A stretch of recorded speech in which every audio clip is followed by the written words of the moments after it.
And that's why I'm here. I'm not here to say, don't buy land, forget it all. I'm just saying, know what you're getting yourself into. Know what country you're going into, whether it's got anywhere. Know the spirit of the place.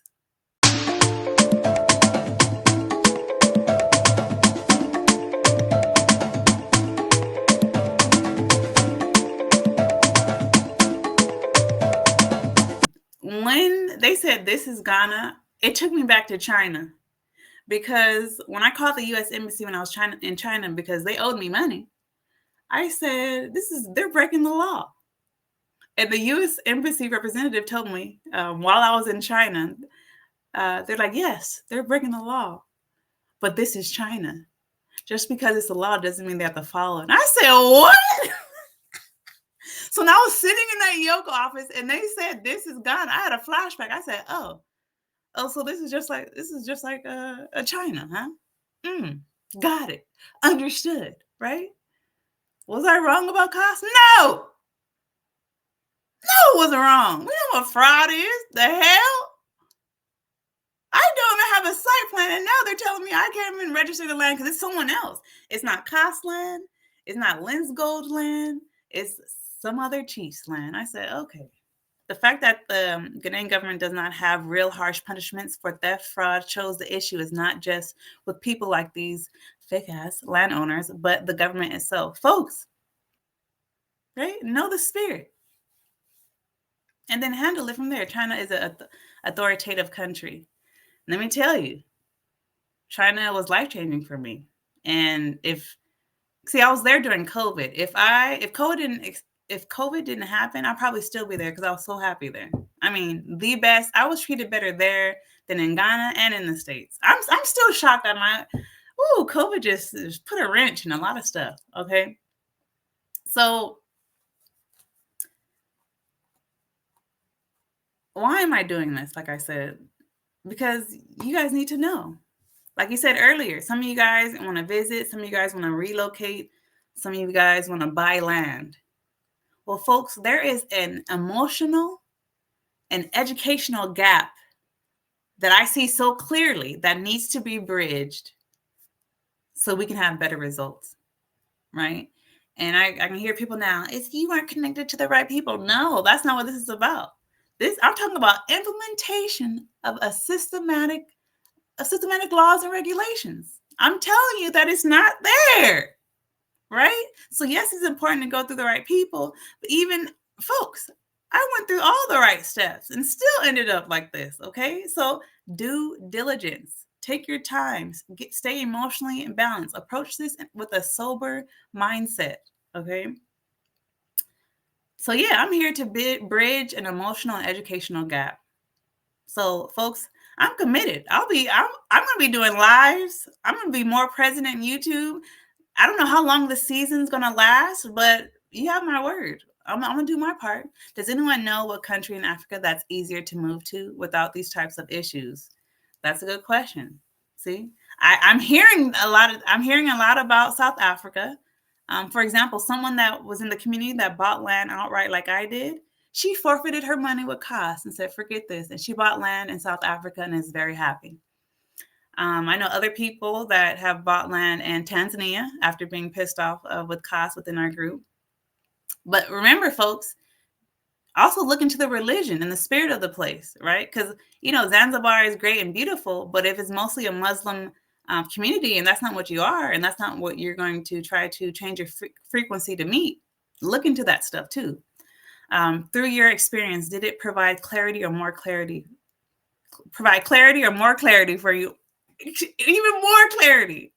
More clarity that I am blessed in the States, where I have a covering, where I have people that love me and care for me, and that will fight for me. Okay, so that's the real clarity that I got over everything. Africa's currency is accessibility. It's about who you know. That's why the catastrophe still keeps happening.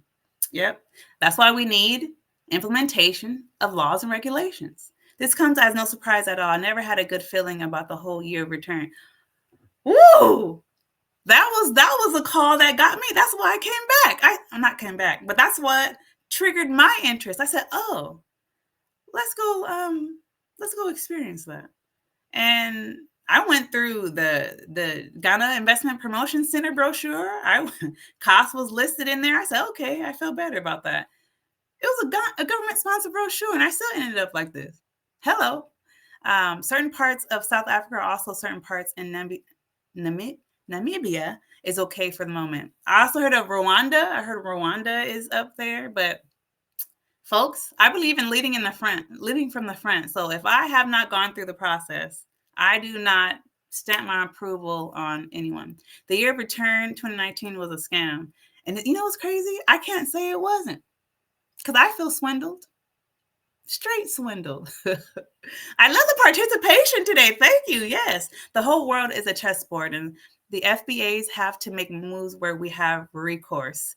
Ooh, I like how you put that. Folks, FBAs, African Americans, Black Americans, if we were a country, we would be the top 13th country in the world. That's how much financial power we have, how much economic power we have. And Ghana saw that, right? And that's where that campaign came from. Come invest, come and visit, right? And that's how we got over there, because they know the power that we have. But folks, you understand what we could have done if everything was in position? My goodness. We built the most influential country in the world. Our ancestors did. You think that we can't do that again, right? They're lost. Okay. Where did I leave off? Thank you guys for participating. My question to you. I believe in taking personal accountability. So I'll always say I was emotionally unbalanced. Okay. So if these companies never change and you really want to go to Ghana, what are you going to do? What are you going to do? Right? Laws and regulations never come into place. You really want to go to Ghana? You really want to go to the motherland? Whatever country you go to, especially in West Africa, I was told Ghana was the best judiciously positioned, legislatively positioned country in West Africa. Out of all the 14 countries, Ghana is the best. And I said, okay. Folks, the question is, if they never change, what are you going to do? There's a certain answer I'm looking for, but there's no right or wrong answer, but there's a certain answer I'm looking for. What are you going to do if they don't change, folks? What are we going to do?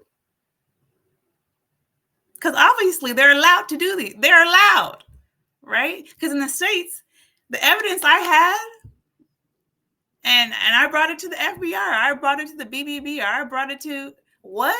Cease and desist order would have happened, and they would have stopped business until the truth was found out. I'll be moving to the best country possible. Okay. So a cease and desist order, there we go. They're lost. We can go anywhere. That's the beauty of it. We can go anywhere. And I think Brooklyn, or was it G, that asked me the clarity, another part of clarity that came to me was, I'm so glad I have a U.S. passport. Yeah. I didn't understand the power. It's getting a little dark in here. I didn't understand the power. Should I keep the light on or off? I didn't understand the power of the American passport. I really didn't. The credibility we have to go to any country. Thank you, ancestors. Ashe. Our ancestors made that happen for us, right? So just gratitude. So if these companies never change, what I'm going to do is not give my money. We don't have to give our money. If the bar stays low, they can go ahead and keep the bar low. But we're high. We don't have to lower our bar. We can go to somewhere else. We can find another legitimate company within Ghana that has a proven record, right? And invest our money there. We don't have to give our money, folks. We're not in a rush. The blue yes passport is powerful all over the planet, as well as a target. Good point. True. And I'm assuming when you said target, you mean exploitation, overcharging. Yeah, very exploitation, basically. But you know what I love about money? We don't have to give it. We're in control of it. We don't have to give our money. Money does not control us. It's a paper, right? We don't have to give our money. We can just keep it right in our accounts, keep it in our hands. We don't have to give it. Period. Join our free newsletter for land updates, group trips, and international real estate connections. Link in the description box. Now available, ebooks and e-workbooks to mentally and emotionally prepare you to visit, repatriate, or buy land in the motherland. And the authentic handmade kente cloth I got from Kumasi, Ghana is now a home decor line made by yours truly. Get a piece of the motherland until you can visit yourself. Click the link in the description box to visit my store.